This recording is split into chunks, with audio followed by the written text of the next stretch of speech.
All right. Good Wednesday morning to everybody. Welcome, Coco. Welcome.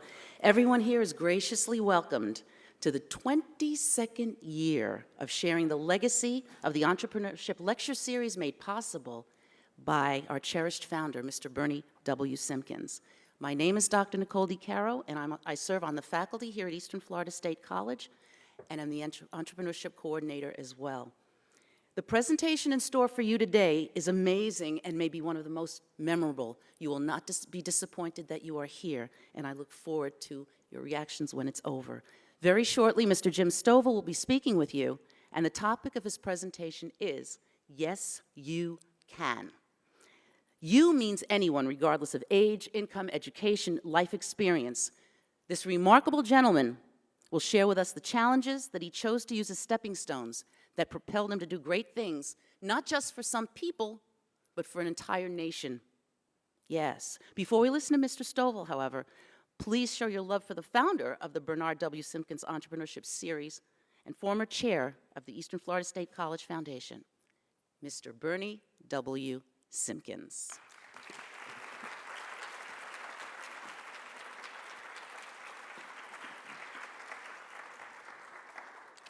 Good morning, everybody. We sure are glad that you're here. And let me assure you that you're going to be glad that you came. We're very fortunate to have our speaker that we're going to have introduced in a few minutes. And you're going to take something from this very meeting that will last for you for life.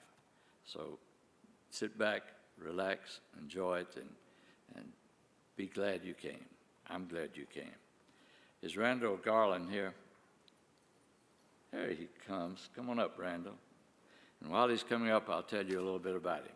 He is the winner of the scholarship award that is given every year, twice a year, and he's the winner. He boiled it out by a committee of about 20 people that made application, and he's the winner.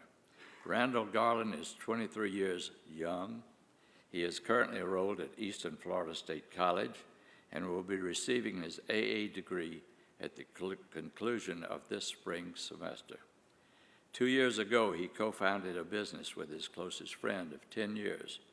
This company was Action Centered Entertainment, LLC, which makes board games.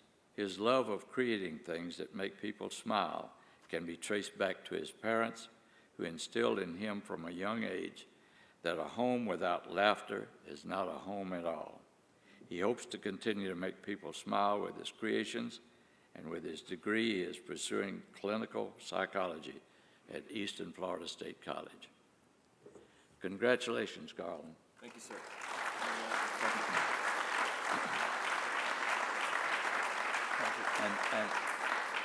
And best wishes in your future college work and in the business that you're trying to build. Thank you, sir. I appreciate it. That's the beginning of entrepreneurship. Yes, sir. And here's your $1,000 check. Thank you very much, sir. As winner of that. Thank you, sir. Thank you.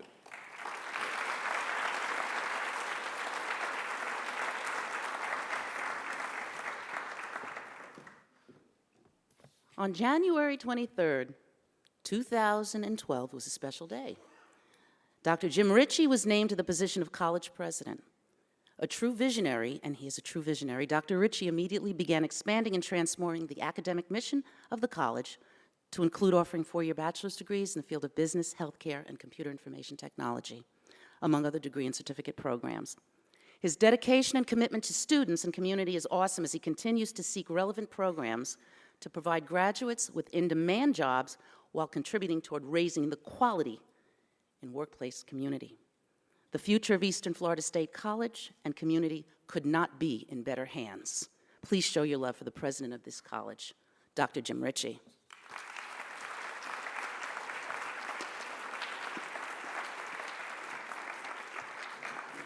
Good morning, everyone. What a beautiful day out there today. I'd like to welcome you to today's Simpkins seminar that features a man of truly great inspiration. His name is Mr. Jim Stovall. Now, Jim lost his sight at a young age, but refused to allow the disability to hold him back. Instead, he soared to remarkable heights as an internationally known businessman, humanitarian, and author. Now, Jim's many accomplishments have led Forbes magazine to call him one of the most extraordinary men of our era. He's been a national champion weightlifter, president of the Narrative Television Network, and author of the best-selling book, The Ultimate Gift, which, as you know, was also made into a major movie. The President's Committee on Equal Opportunity has selected Jim Entrepreneur of the Year, and he was chosen as the International Humanitarian of the Year, joining former President Jimmy Carter, former First Lady Nancy Reagan, and Mother Teresa as a recipient of that honor. Well, listening to Jim is an opportunity to hear from someone who has broken down every barrier in his life and achieved success at every turn. It's a story of courage and inspiration that can help you reach your goals, especially as you strive to overcome the challenges that we all face in our lives. That's what makes Jim's presentation titled, Yes You Can, so valuable. Now, Jim would not be joining us this morning if not for the man for whom the lecture series is named, Mr. Bernie Simpkins. Now, Bernie is a highly successful businessman who set up an endowment in 2001 to create this lecture series. Now, since then, some of the nation's top businessmen and women have come to the college to tell their stories of success to students. I want to thank Bernie for his continued efforts on behalf of the college, and Jim for taking the time to share his message. This time, let's see a brief video on Jim Stovall.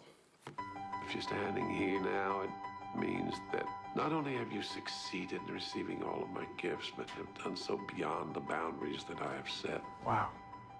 Wow, yourself. Well, have you told Mr. Billionaire boyfriend about your Haiti plans? There's this clinic in Haiti. Stevens, so sorry to interrupt. Really sorry, Lex. I got it. Whenever you have a sec.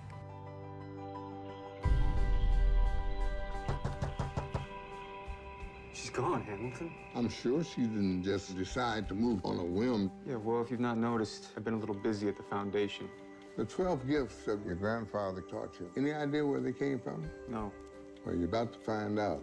He kept the journal from the time he was 15. Maybe you can find something from his past to help you here in the present. September 3rd, 1941. Someday, I swear to heaven. I'm gonna be a billionaire. What are you doing? Every day, I make a list of 10 things that I'm grateful to God for. I'll be grateful someday. You gotta be grateful for the little things in life. Otherwise, you'll never be grateful for nothing. It's a good-looking post there, Slick. By the way, name's not Slick. It's Red. Gus Caldwell. Girls call me Stud.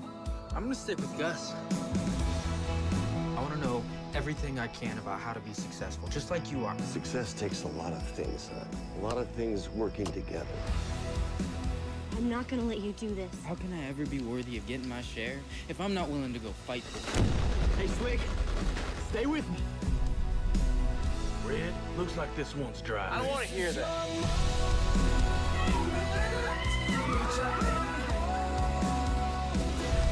Why ain't this rancher selling? I want this land. Not everything is about money, Red. Everything's about money. I traded everything that was important to me. It's not too late, Red. What if it is, Hamilton? Your legacy is your family.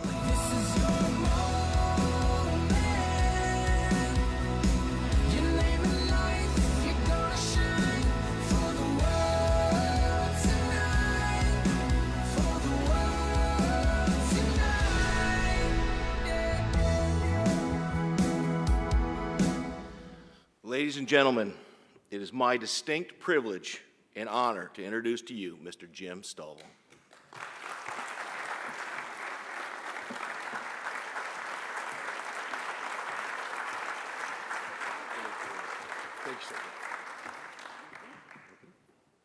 Well, good morning to you. Okay, you got a blind guy up here. If I can't hear you, I go home. So let's try it one more time. Good morning. Much better, very impressive. Wow, it was fun. This is our third presentation down here in Central Florida, and I hadn't been around when they played that clip, the trailer for the Ultimate Life movie, in quite some time, and it was kind of fun to get to revisit that because it's always quite an honor to write a book, and then 20th Century Fox decided to make it into a movie, and that was our fourth movie. We have two more in production now.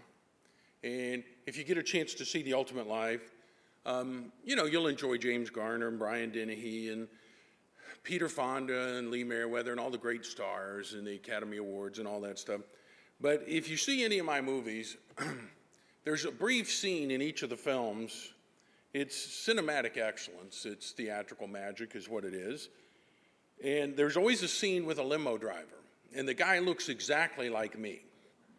And something has just always made sense to me about having the blind guy drive the limo. The director of that film, Michael Landon Jr., had called me and he said, we'd seen you speak at an arena event out in Las Vegas and we'd like you to play a part in the movie. And I assured him I'm not an actor, and he said, well, you can do this. And he said, just pick a role out of the script you want. And I said, I'll do anything but play a blind guy. I don't want to be the blind guy. So I thought, I got to pick something they won't turn into a blind guy. So I picked the limo driver. And this is our fourth time I've been the limo driver. The film before this one was based on my book, The Lamp, and starred Louis Gossett Jr., the Academy Award winner, a great film. And I asked some of my business colleagues to appear and do little cameos in the film. I'm hoping to do one that will get Bernie Simpkins in a movie. I think it'd be really huge. But I asked some of my business colleagues to play little cameos with themselves, and I called Steve Forbes. I said, Steve, I want you to be in this film. He said, Jim, I'm not sure I could do a movie. I said, Steve, I've got footage of you on Saturday Night Live in a chicken suit. Of course you can do a movie.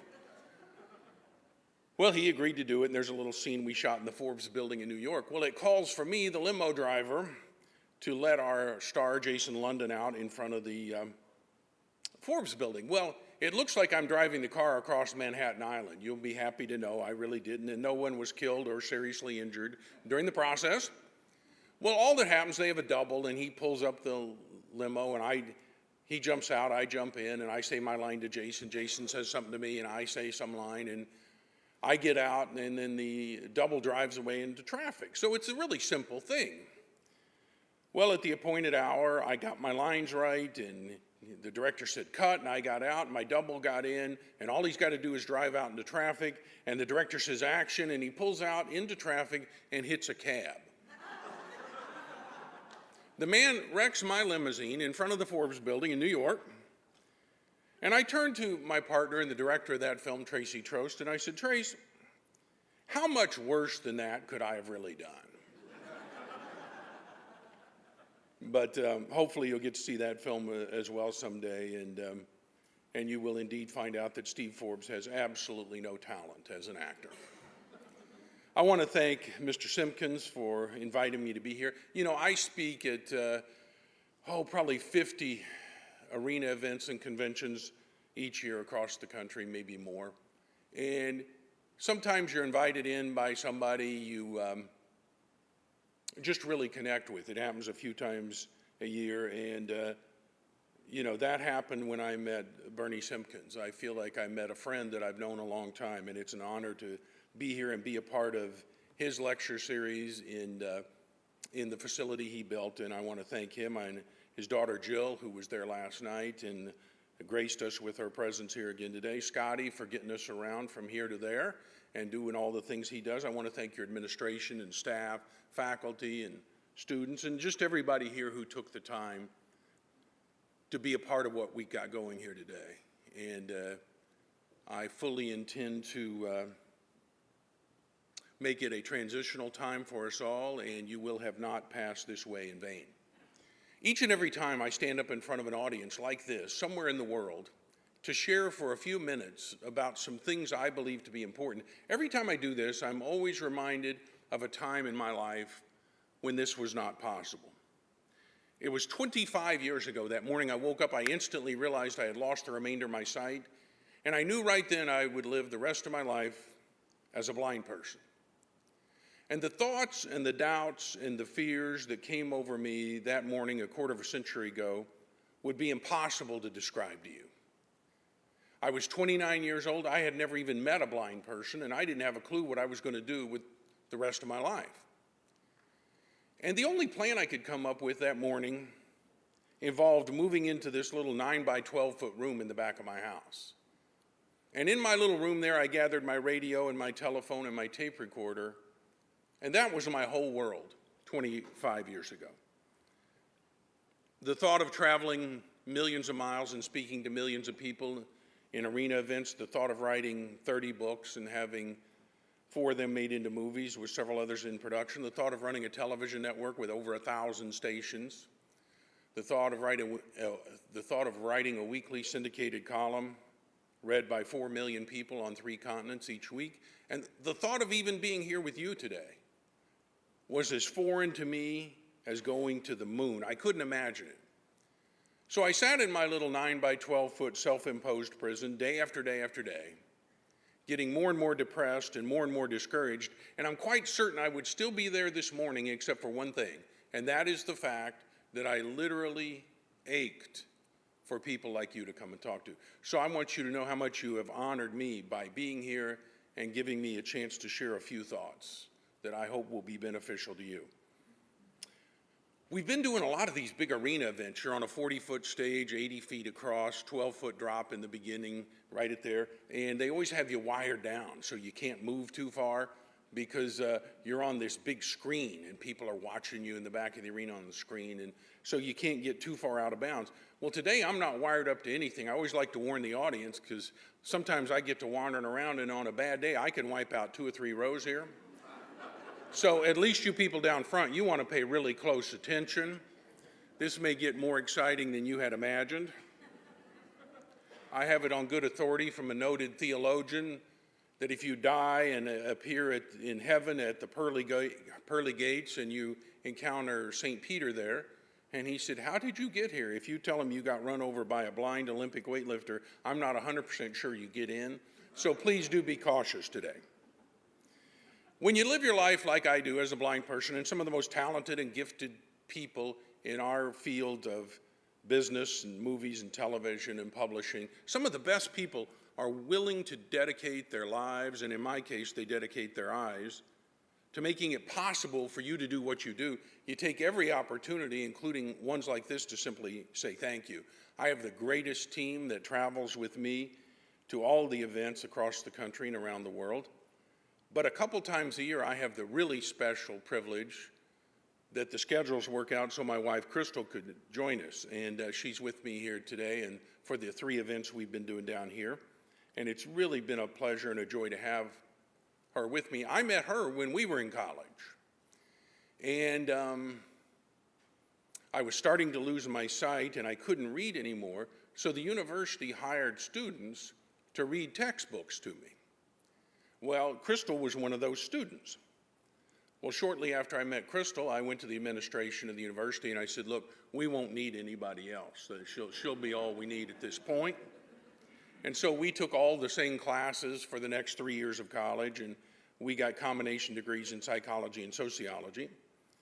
And she was a great reader, a great help to me getting through the academics. And when it came time to graduate, Crystal graduated first in our class, and I graduated second. Now that's always bothered me. Competitive guy like me. But over the last few years, I've been developing a theory. See, I'm not sure she read me that whole textbook. I have no proof of that, but it certainly makes me feel better. A lot of great things have happened to me in my life, but the best one's sitting right over there. Would you help welcome my wife, Crystal?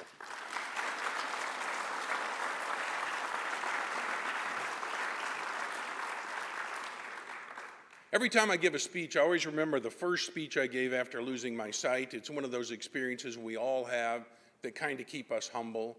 I had just started the Narrative Television Network, and we make movies and television accessible for the 13 million blind and visually impaired people in North America and their families.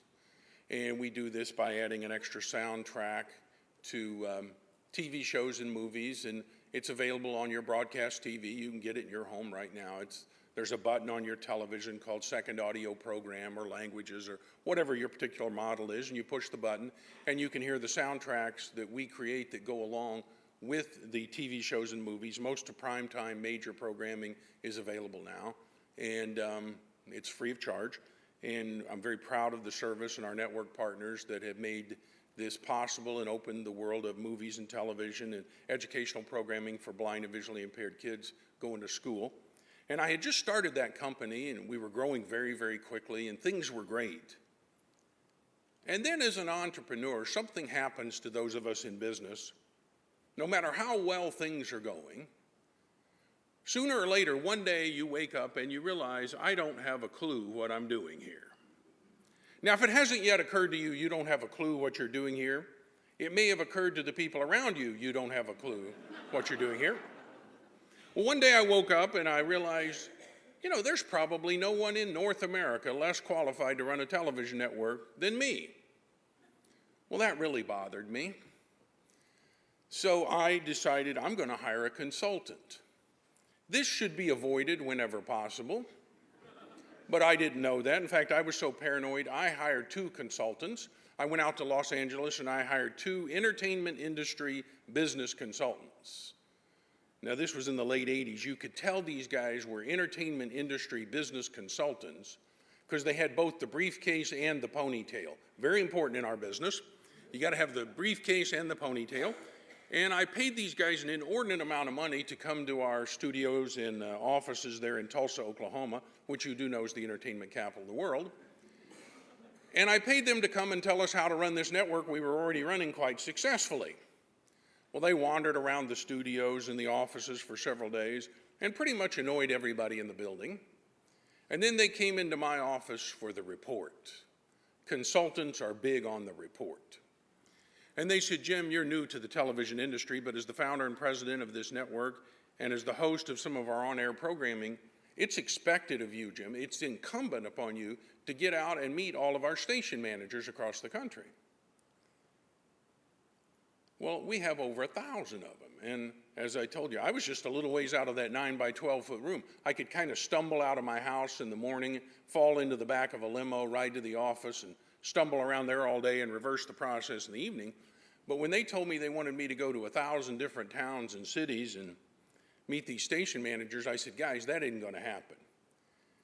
You're getting paid way too much money. You're annoying everybody. Come up with an alternative. So a couple days later, they came back and they said, Jim, we have a plan B.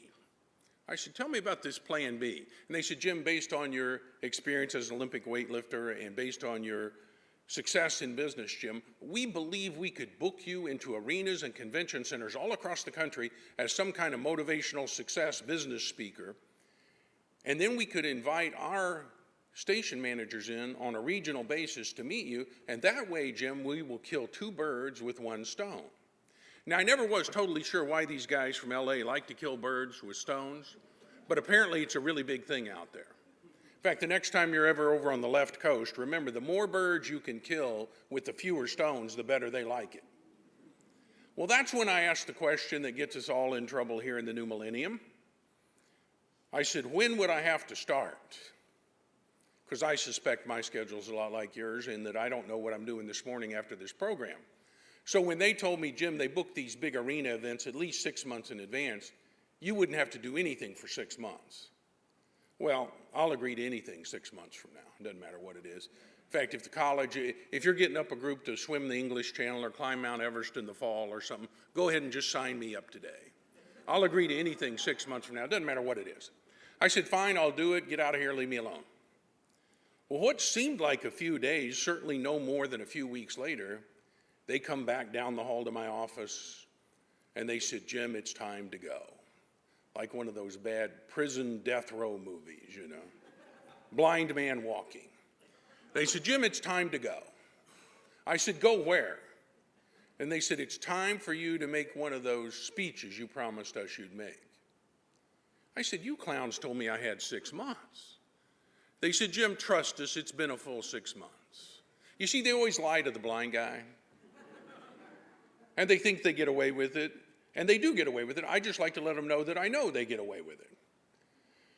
I said, okay, where are we going? They said, Jim, we have booked you into the Anaheim Coliseum where you will be the motivational speaker for 14,000 state government workers. That's what I thought. Now, if anybody here works for the state government or knows anybody working for the state government or even discovered anyone doing any work for the state government. You'll excuse my next comments, but I thought being the motivational speaker for the state government workers was something really close to raising the dead, if you know what I mean. So our vice president at the time, Kathy Harper, and I, we got on the plane and we flew out there. And I'm standing backstage in this huge arena, and I'm trying to remember, now was it 12 steps or 13 to the front of that stage? Because that can be really critical at a certain point in time. And I was trying to remember, where were all those potted palm trees? I know you have a few potted plants out here today. If you ever run into the man or woman whose ever idea it was to begin putting potted palm trees in arenas, stages, television studios, right where a blind guy might be working, if you run across the individual that came up with that idea, would you tell them I'd like to speak with them? Because over the last few years, I've had kind of a close personal relationship with some of those potted palm trees. Well, I'm standing backstage and I'm very nervous. It's my first speech after losing my sight. And when you're blind, you become really aware of things around you. You pay really close attention. And I could just tell, standing backstage in that arena, I could just tell or sense that someone had come up and they were standing right next to me. A little too close for comfort. You ever had someone kind of standing in your space, you know what I mean? Well, there was somebody right there. I could just sense they were there, but they weren't making any noise. Now, folks, if we have a chance to meet later today after the program or at some point in the future, you have got to make some noise. If you don't make noise, I won't like you. I may not like you anyway, but if you don't make some noise, we don't have a chance. Well, there was somebody standing right here. So I turned to Kathy and I said, look, I'm really nervous. I got to go out and raise these people from the dead. I forgot where the potted palm trees are, and now I think there's a guy standing here. She said, Jim, I don't know how to tell you this, but there's a gentleman standing right next to you, and he's holding up a note in front of your face for you to read.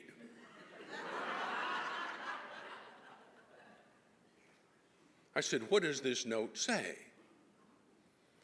Kathy leaned over and said, Jim, the note reads, I am deaf, can you help me find the front desk? So I turned to the deaf guy, I said, no, sir, I'm blind, I can't help you find anything. You got 14,000 people in the building. You got to ask me where the front desk is. I mean, you could even get a state government worker probably to help you with that. You might have to get 3 or 4 together and form a committee or something, but they could do that. So I turned back to Kathy and I said, what's he doing now? She said he's holding the note closer. I explained it to him even louder, and folks, we never did get together on that thing. And somewhere here in America, there is still a poor deaf man wandering around looking for the front desk. And if you run across him, I would appreciate it if you would help him out.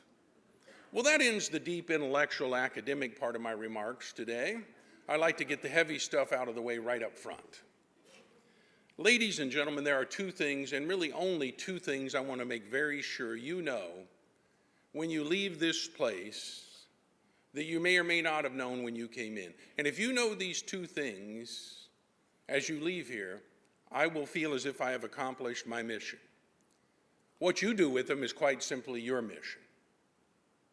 And the first of these 2 things I want to make sure you know is you have one and only one God-given right in this world, and that is the right to choose. And you are who you are and where you are in every area of your life because of the choices you've made in the past. Or if I was to put that another way, all the choices you have made in your entire life, all put together, have brought you to this place at this time, sitting in that chair right now. Now, as we travel around the world and tell millions of people that you are where you are because that's where you chose to be, a lot of people don't like that.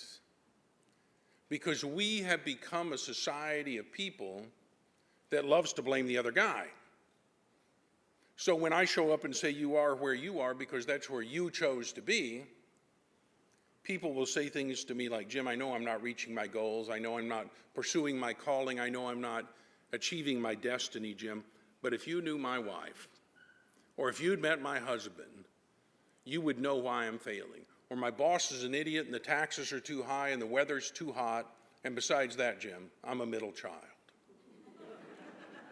Or whatever their lousy excuse is for the way they live their life. If you're not going to succeed, one excuse is about as good as another. But you know, we have to accept the fact that we picked this life, this place, and the results we are experiencing today. And only when we accept that can we live the rest of this day and the rest of our lives in the certain knowledge that tomorrow will be anything we want it to be based on our right to choose today. So the next time your life isn't turning out the way you want to, personally, professionally, any area of life, don't blame somebody else. Accept the responsibility. Right now, I'm going to give you a free gift. You can use it for the rest of your life and share it with anybody you want. It's called the Jim Stovall one-size-fits-all, 100% money-back guaranteed excuse for all situations. And it works exactly like this. When your life isn't good, personally, professionally, any area of your life, don't blame anybody else. Just whip out the Jim Stovall one-size-fits-all, 100% money-back guaranteed excuse for all situations, and it works just like this. You think about the calling, the dream, the passion for your life, the reason you were put here on the planet. You find the nearest mirror. You look directly into the mirror and you say the magic words. You say, I guess I really didn't want it that bad. Because the God that made heaven and earth and everything you'll ever do and know and have would not have put that dream inside of you if you did not have the capacity to achieve it. So the next time your life isn't turning out the way you want it to, get up off your blessed assurance and change the channel. It's all about you. You have the right to choose. It's just that simple. I was traveling on a plane not long ago. It's the way I generally like to fly. I'm sorry, you got to slip one like that in every once in a while just to make sure you guys didn't leave, you know? I've given some of my best material to an empty arena, just 9 guys out there sweeping up. Doesn't bother me, I just like to know. Well, as was mentioned in the introduction, I was an Olympic weightlifting champion, and I bring that up at this point because there was a guy sitting next to me on the plane that day, and if they ever add a new event to the Olympics, I would call it the marathon bad attitude.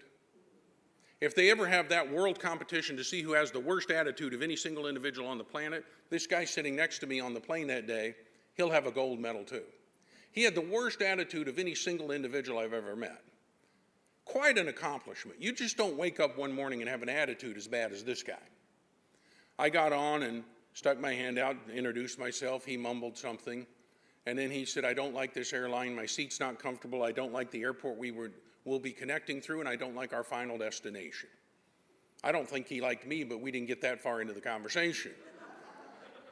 Those of you who travel a lot, you know there's only 2 kinds of flights. There's the headset flight, and then there's the conversation flight, pretty much determined by your seatmate. I knew right then, this is going to be a headset flight here. In fact, that day I invented a 3rd category, hereafter known as the high-volume headset flight. I didn't even want any leakage from this guy. Well, we took off, and after a few minutes, the nice young lady, the flight attendant, comes down the aisle and said, gentlemen, we're going to be serving your dinner here shortly. Would you like the chicken or the beef? I said, well, I believe I'd have the chicken this evening. And then she turns to my Olympic seatmate of the bad attitude and said, sir, would you like the chicken or the beef? He said, it doesn't matter. She said, sir, we have plenty of the chicken and beef dinners on board. Which would you prefer? He said, it doesn't matter. She said, sir, you are a first-class passenger here on our airline, and it's my job to give you extraordinary service, so could I bring you the chicken or the beef? He said, it doesn't matter. Just get out of here and bring me something. A real ray of sunshine, you know? One of those guys that can brighten up the whole room just by leaving. Well, after a few minutes, she came back down the aisle and gave me my chicken dinner and gave him the beef dinner. Now I have a Braille watch, so I could time this because I knew someday I'd be telling you this story. For the next 41 minutes on this flight, according to the official Braille watch, for the next 41 minutes, he told me everything you could imagine and some things you could not imagine that were wrong with his beef dinner and why he wished he had the chicken. And then I realized that's the way most people live their lives. There's a few people that make the right decisions. They're the healthy, wealthy, happy, successful people that get whatever their own definition of success is out of this life. There's a few people that make the wrong decisions. They live in places like Leavenworth and San Quentin. And then there's the vast majority of people you will ever meet in your life that never make a decision at all. They spend more time planning their 3-day weekend than they do what are they going to do for the rest of their lives. And if you don't get anything else out of our brief time together here today, I want you to realize this life we're living right now, this is not a practice game. This is the World Series and the Super Bowl and the Olympics all rolled up into one. And if you don't feel that kind of power and passion about what you do all day, every day, you either need to find something new to do or you need to find a new attitude. Because at best, life is too short. So you have the right to choose. The second thing I want to make sure you know before you leave here that you may or may not have known when you came in is you're sitting there right now in that chair simply one quality decision away from anything you want. Because you change your life when you change your mind. That is the most dynamic concept you will ever encounter. Everything you'll ever do and know and have and create and believe and leave behind as a legacy is based on the fact that you change your life when you change your mind. I don't see any better today than I did those 25 years ago when I walked out of my little 9 by 12 foot room. And when I walked out of my room that I had been in for many, many months, sitting there, I thought I would never leave that room again. And then finally it occurred to me, I don't know what it is out there I'm afraid of, but it can't be a lot worse than spending your whole life in this little room. So the first day I got out of my room, I didn't make millions of dollars or write a best-selling book or make movies or start a television network or do a speech. The first day I walked out of that room, I walked 52 feet to my mailbox. One of the hardest things I've ever done. And as I reached out my hand and I touched that mailbox at the edge of my street there, my foot touched the curb. And even though I had lived on that street for over 10 years as a sighted person, as I stood there on the curb, I realized something for the first time. I live on a magical street. Because for the first time I realized that street is connected to another street that intersects with another street that leads to another street that would take me anywhere in the world I ever wanted to go. And it did, and it has, and it still does. But the important thing for us to consider this morning is the fact that you live on a magical street. And you think about your dreams, your goals, your calling, your ambition, the things you want to do in this life, it all starts where you are right now. And I know it doesn't always feel like that. It doesn't for me, it doesn't for anyone. But there are certain special times in your life. You'll go through struggles and chaos and all of this stuff, and you'll have these turmoils, and then you'll reach a plateau of success. And you'll look back and you'll see a divine order. And you'll realize, as chaotic as that was the only way I could have gotten here. That was the only way it would have worked. You change your life when you change your mind. Some of you are going to do that today. You know, you're going to think about that dream, that goal, that calling, that thing that you were put here on the earth to do, the one that scares you to death. And you don't know how to do it, when to do it, where to do it, who to do it with. You don't know where to get the money. You don't know anything about it. But the one thing I know is if you'll sit right there in that chair and go into that little voting booth in the middle of your soul that only you and God know about, and if you'll vote yes for yourself and that big dream, your whole world will change starting today. Because your mind is the best and most magnificent creation. It will bring you anything you want. And whether you realize it or not, that big dream you've been avoiding and haven't been thinking about, you've instructed your mind, whether you realize it or not, every time that comes into your conscious thinking, come up with an excuse why I don't do that. Makes you feel better. Well, I don't have the money, and I'm too young, or I'm too old, or I don't know how to do this, I don't have any contacts. And you've instructed your mind to come up with excuses. But if you'll sit right there in that chair and say yes to that dream, whether you realize it or not, you have now changed the instructions to your mind.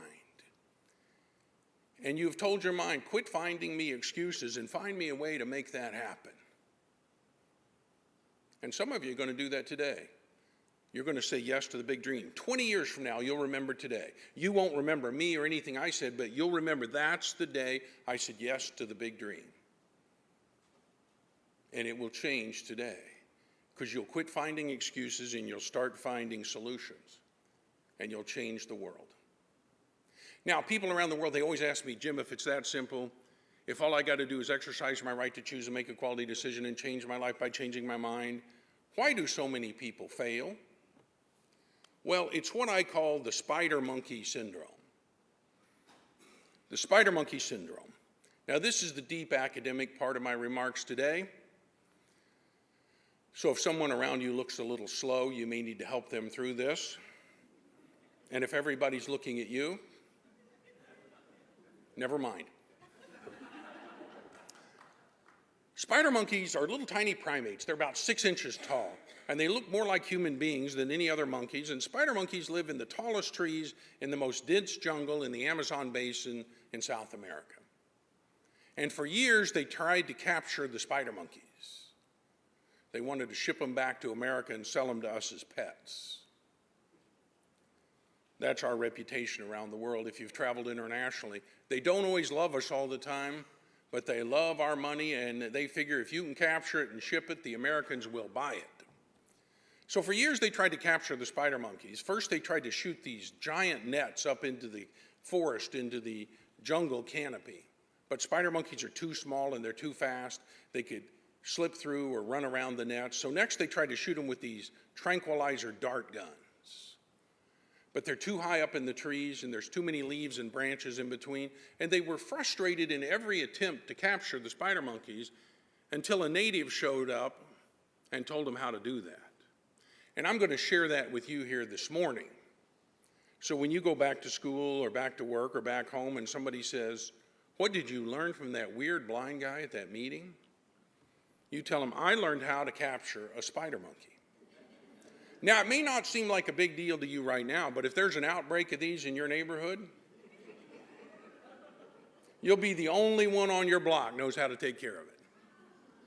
You'll thank me then.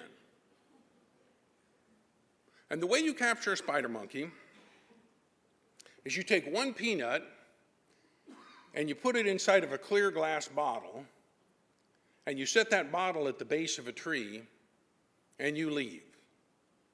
You have now developed the perfect spider monkey trap. And while you're gone, that little spider monkey, he'll look way down there, and he will see that peanut in that bottle. And eventually he'll climb down there, put his little hand in there, grab the peanut, making his fist too large to get out of the bottle, and you have captured a spider monkey. You can come back an hour, a day, or a week later, and he'll be standing there holding on to that peanut that he didn't want in the first place and he can't eat anyway. You could put a bag of peanuts right next to him there, and he'll just stand there holding on to that one peanut. You can put bananas all around him there, and he'll just stand there holding on to the peanut. He'll eventually starve to death if you don't help him. You can have other little spider monkeys around him there playing little spider monkey games. And he'll stand there all alone holding on to that peanut. Because, ladies and gentlemen, after conducting exhaustive research myself, becoming one of the world's leading authorities on the subject of spider monkeys, I've read 2 entire books on the subject, which is pretty much the entire body of knowledge as it relates to the species. Ladies and gentlemen, I believe I can say to you this morning, without fear of contradiction, spider monkeys are stupid. That's right, these are not smart animals. But before we laugh too much at the spider monkeys, we've got to ask ourselves, what is it in our life that we've been holding on to that we didn't want or need that is keeping us from everything we ever wanted in this life? As I travel around the world and get to meet thousands of people, I have 10 million books in print. Every one of them has my phone number and my email address in them. So I hear from countless numbers of people. And as I get to know these people and the challenges they're facing, the one thing I would suggest that more people are involved in that is keeping them from where they want to be and ought to be in this life is they're carrying around a lot of bitterness. They're holding on to something they didn't want in the first place. Guys, it's tough enough to get to the mountaintop on your own, but dragging a whole lot of anger and bitterness and guilt along with you makes it impossible. And hey, I know life isn't fair. Somebody did you wrong, and somebody lied, and somebody cheated, and all that stuff. I get all that. But today's a new day, and let it go. Gandhi said, "You will not be punished for your unforgiveness. You're punished by it." Let it go. You know, somebody did something to you 10 or 15 or 20 years ago. They were rude, they were mean, they were unfair, they were dishonest. They didn't even let it ruin the rest of their day, and you've let it ruin the rest of your life. Let it go. You change your life when you change your mind. And see, opportunities abound out there. Once you get your mind free, you get your vision in front of you, and you know what you're looking for. The whole world's praying for a great opportunity, and they trip over one about 3 times a week. The only thing you got to do to have a great idea is go through your daily routine, wait for something bad to happen, and ask yourself, how could I have avoided that? The answer to that question is a great idea. And the only thing you got to do to turn that great idea into a great opportunity is ask yourself one more question. How can I help other people avoid that? The world will give you fame and fortune and acclaim and a legacy and everything you ever wanted, whatever that may be. The world will give you everything you want if you'll help them solve their problems. Or as my late great friend and colleague and mentor Zig Ziglar always used to say, you can have everything out of this life you want if you'll just help enough other people get what they want. But if you worry about money, you'll never have any. If you worry about serving other people, you'll have everything you ever wanted. And I talk to a lot of young people these days, and they say, Jim, I just want to make a lot of money. The only people that make money, they work at a mint and they print dollar bills. They make money. The rest of us have to earn money. And the only way you earn money is by creating value in the lives of other people. So if you'll get up every day and ask yourself, how can I create more value for more people? How can I serve them? How can I solve their problems? Because in business and in life, whatever the answer to the problem is, it's not about you. It's about them. You worry about them, you'll have everything you want. You worry about what you want, you'll never have anything.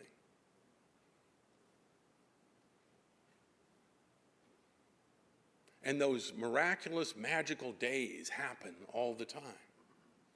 All the time.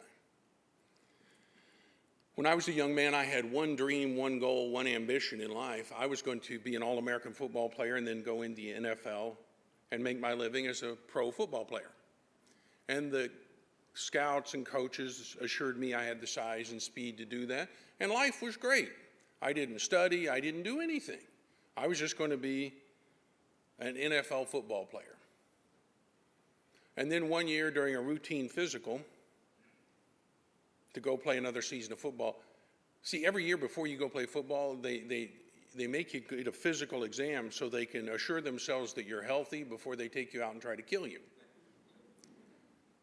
Well, you know, they take you in and they poke you, prod you, weigh you, measure you, they do all this stuff. And the exam was taking a lot longer this year than I'd remembered it being.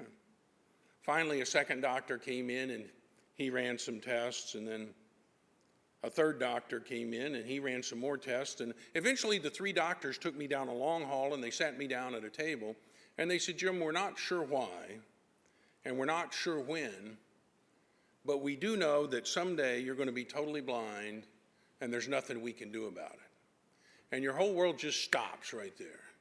And I realized I was not going to be an All-American football player and go into the NFL and make my living as a pro ball player. Do you know, I checked it out, at that time and to this very day, there's never been a blind guy in the NFL. There's a few referees we're a little concerned about, but there's never been a blind ball player. I didn't know what I was going to do. Well, since I wasn't playing football that year, Every fall into my city in Oklahoma, the state fair comes, and it's a big deal. And I hadn't been in many, many years because I'd always been out playing football. Well, this year I knew I wasn't going to play football, and the state fair came to town. And I thought, I'm just going to try to forget about this going blind thing. I'm going to forget about the fact that my big dream is gone. And I'm just going to go to the state fair today and try to escape and enjoy myself. And every morning I have a quiet time of meditation. And, religion's a great thing until you hit a crisis, and then you better develop a relationship. And I told God, I said, look, if you're real, you better show up today, because I'm in a bind here. And I went off to the state fair, and I tried to forget about it. And two amazing things happened that day. Amazing things happen every day. We just don't pay attention to them. The first thing that happened to me is I was wandering through an exhibition building, and they had an exhibit or a group from the previous Olympic Games. And they were doing demonstrations, and they had the gymnasts and all these people doing things, and it was fascinating. And then they brought out the weightlifters, and I watched those guys, and I thought, that's something a guy could do even if he was losing his sight right there. 3 years later, I was the national champion and made it onto the Olympic team. Well, I left that exhibition building, and I wandered down the midway, and there was a big pavilion, a big arena there, and it had a huge banner on it. It said, free concert. Free concert. I didn't even know who was playing, but free really fit my budget. Well, I went in, and there was nobody there yet. I didn't know who was playing or when they were playing, so I wandered down, and I sat right there on the front row. And sitting there all alone, I thought about my dream of playing football, and I thought about it going away, and thought a little about those weightlifters, and I got angry. I probably got mad. I cried a little bit, lamented my situation. And I was really unaware of the fact that the arena filled up around me. I don't know how long I sat there. And the first thing I was really conscious of was a voice I will never forget in my life. Because I was just sitting there, and I was just wondering, what's it going to be like to be blind, and could I really ever do anything? Could a blind person make a difference? And this voice said, ladies and gentlemen, please welcome to the Tulsa State Fair, the one, the only, the legend, Ray Charles. And they brought Ray out. He was about 12 feet away from me. And Ray was magic. And I told God, okay, I get it. Maybe a blind guy can do something. Now, it seemed to me Ray's kind of got this music thing covered. I better go do something else. And that was the beginning of a change in my life, all in one day. And every day is one of those days, if you keep your mind open and your mouth shut. Well, 10 years went by. My business had grown. I was a success. I was speaking at Madison Square Garden for a group of 17,000 international business people. And when I was done, the promoter came off stage and hugged me. He said, that was fabulous. I have another group coming in next week. Can I hold you over? I said, man, I can go as long as you keep writing those checks. We're good to go here. He said, I want you to be here next week. He said, do you want to stay in New York? You want to go back to Tulsa and then come back? I said, hey, I've got some TV business to do here in New York. I'll stay here this week. Well, he said, since you're going to be here, I have another act I booked over at Carnegie Hall. You want to go? And I was trying to think of a polite way to tell this man that was paying me a ridiculous amount of money to make a speech that I'm still nervous, I'm not comfortable as a blind person getting out in New York on my own, and I really didn't want to go to his concert. And I was trying to think of how to say that, but all I could think of to do was just show a little interest. I said, so who do you got in town? He said, tomorrow night, Ray Charles opening at Carnegie Hall. I said, yes, sir, I believe I'd go to that.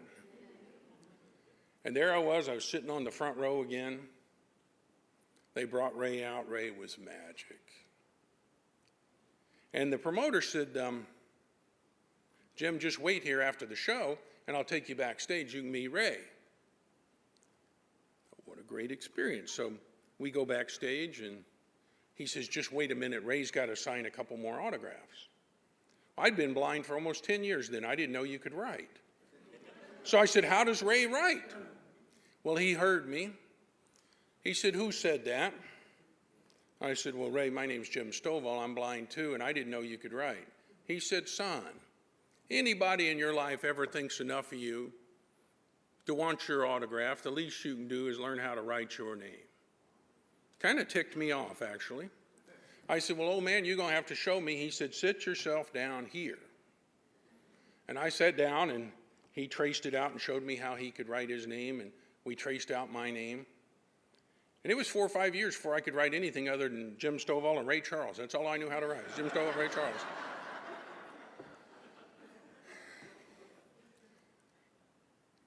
And the people in my office tell me we just passed a milestone. At this point, I've now autographed over 1 million books, and I still get requests. Thank you.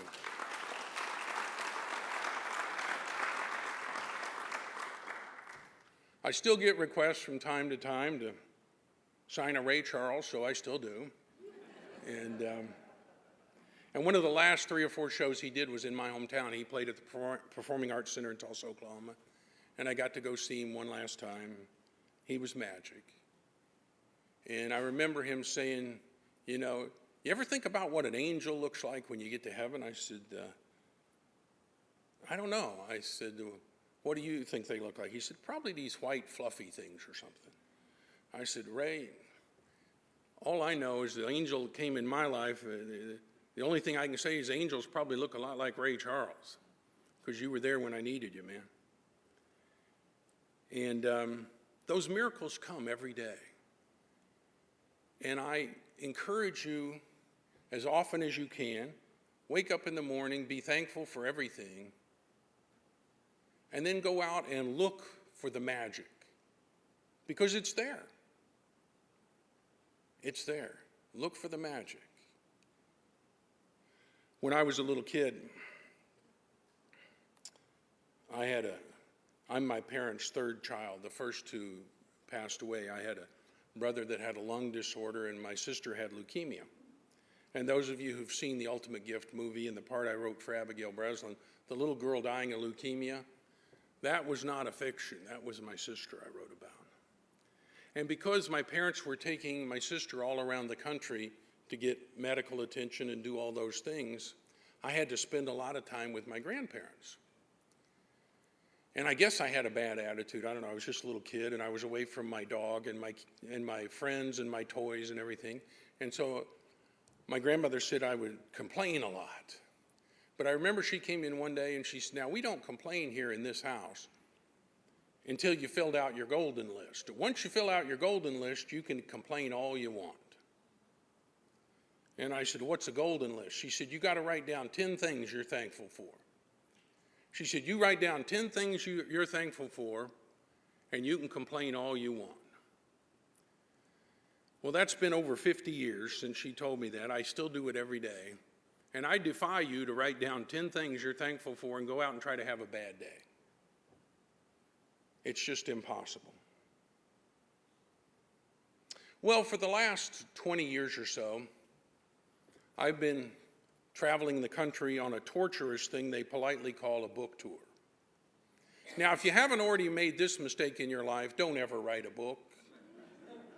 You see, you think you did all the work when you wrote the book, but then they try to send you out on this tour, and they try to kill you is what they try to do. See, I have figured these publishers out. They got more people that want to write books than they have slots for authors. And they figure if they'll send some of them out on the book tour, they'll get lost and never come back. And that's what happens. And you go to town after city after city, and they got a little guy picks you up at the airport, and he rushes you around town, and you do 3 radio interviews, 2 TV interviews, a print, do a speech, 2 book signings, and he puts you back on a plane, and that night, and the next day you're at the next place, and day after day after day, and after a while you don't even know where you are. And you do all these shows, like Good Morning Buffalo, Wake Up Cleveland, Go to Bed Omaha. I've been to all these shows. And after a while, you realize you meet hundreds and hundreds of reporters, and there's only 7 questions they ever ask you. I honestly don't know what people do in journalism school. I think the first day you come to TV journalism school, they give you the sheet with the 7 questions, and they tell you whatever happens, ask everybody those questions. And then I think they spend the rest of their time on makeup and blow dry is what they do there. So we got the state government workers and now the media. I like to have a balanced program. Well, one question I've been asked more than any other is, Jim, out of all the people you've worked with, the movie stars, the politicians, the millionaires, the billionaires, who has impacted your life the most? And there is one guy that's impacted me more than anyone else, and I want to introduce you to him briefly as I close. When I was a teenager, 17, 18 years old, as I told you, I had a plan for my life. I was going to be a professional football player. And then when I was 17 years old, I knew everything. Now, those of you who have younger siblings or some of you who have kids or grandkids, you may be experiencing this phenomenon. I knew everything. I wasn't always right, but I was never in doubt. Someday I'm going to write another book called Stuff I Learned After I Already Knew Everything. That's going to be about a 3-volume set. Well, I thought I was going to be a professional football player. Then they told me I wasn't. I didn't know what I was going to do. So I went back to my hometown, Tulsa, Oklahoma, and I enrolled in a local college. And near where I went to college, there is a school for blind kids. And I don't know whether I was trying to make a bargain with God or help out or learn more about what it was going to be like to be blind myself. But I went over to this school for blind kids and I met with the principal. And I said, look, I have no background, no training, no experience in teaching blind kids, but I'd like to teach here. Well, you can imagine how excited they were to see me. Oh yeah, here's the guy we've been looking for. Let's get him on the faculty immediately. But she was very kind. She said, Jim, if you really do want to do this, we have a kid you can work with one-on-one. I said, well, I was kind of thinking of having my own class, actually. She said, Jim, you either work with this one kid or you get out of here. I've determined over the years, when you don't have any choice, it's not that hard to make a decision. Would you like A or A? I said, great. What do I teach this kid? And she said, Jim, that's just it. Christopher is 4 years old. He's totally blind. He has a lot of other physical problems. And we have determined that he's never going to grow or learn or advance or develop any more than he already has. So all we want you to do, Jim, is keep Christopher quiet and keep him out of the way so the other kids can learn their lessons, because Christopher's never going to develop any more than he already has. Ladies and gentlemen, don't you dare ever forget that we always live up to the expectations that we have of ourselves, or those expectations that we allow other people to place upon us. And I hate to be the one to come to this beautiful facility at your college here and give you the bad news. Life is not fair. It's great, it's grand, it's wonderful, and it's the only game in town, but life is not fair. And you won't always get what you want or need or earn, but you will forevermore get what you expect. And if your life isn't turning out the way you want it to, if you'll really be honest and examine where you expected to be, you'll find out you're just about there. But the beautiful thing is, you can change your life by changing your mind starting right now. Well, that first day I went out to meet Christopher, and the only training they'd given me to work with this poor kid was 2 things. They said, Jim, he doesn't know how to tie his shoes. We're afraid he's going to trip on a shoelace and be injured, and he doesn't know how to climb the stairs. It's very hard for him to climb the stairs, and we're afraid he's going to fall down, get hurt. So other than that, just keep his shoes tied, keep him away from the stairs, keep him quiet so everybody else can learn, and that's all we need. Well, that first day I went out to meet Christopher. He was very, very small, much smaller than you would expect a 4-year-old kid to be, and he was indeed totally blind, and he had a lot of other physical problems. And that first day, we sat down, and I said, young man, before I leave here, no matter how many weeks or months or years it takes, you are at least going to learn how to tie your shoes and climb the stairs. And he said, no, I can't. I said, well, yes, you can. And he said, no, I can't. And I said, yes, you can. He said, no, I can't. And if you've ever spent any time with a 4-year-old, you know, they can do this all day long. I had never experienced anything quite like that. When we began working every day, we were learning how to tie our shoes and climb the stairs. Meanwhile, I was attending the university. I finally got to the place I couldn't get around on my own anymore. I couldn't read anymore. I thought I was at the end of my rope. I didn't know then what you know right now. I didn't know I could exercise my right to choose and make a quality decision and change my life by changing my mind. I'd have given $1 million that day to know what you know right now, because it's been worth a lot more than that to me in every area of my life. But I didn't know that, so I prepared to do the only thing I did know how to do, which was quit. Ladies and gentlemen, I don't know you. I don't know your names. I don't know where you're from. I don't know all the challenges and obstacles and barriers that are in your life. But there's one thing I know about you better than you know about yourself, and that's why I came here today to talk to you. What I know is that when it comes to that big dream inside of you, that goal, that calling, that passion for your life, I know this one thing: it is always too soon to quit. I know you think you've thought of everything, you've tried everything. I know you think you're at the end of your rope. You're not even close. And I hope that enough obstacles and challenges and barriers will come into your life so you will find out what a giant of a human being you were created to be.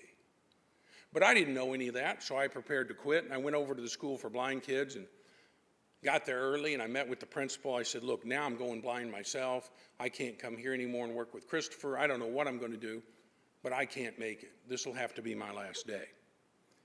Well, I didn't know, out of all the days, they dropped Christopher off early that one morning, and he was standing outside the open door to the principal's office hearing that whole conversation.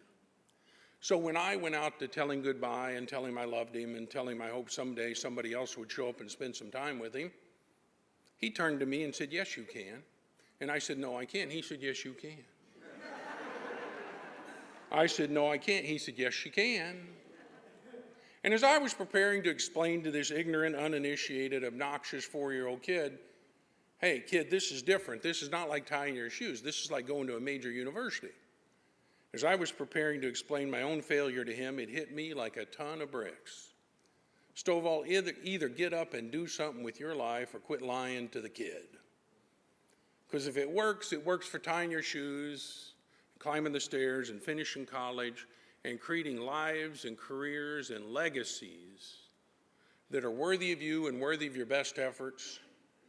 And if it doesn't work, quit lying to the kid.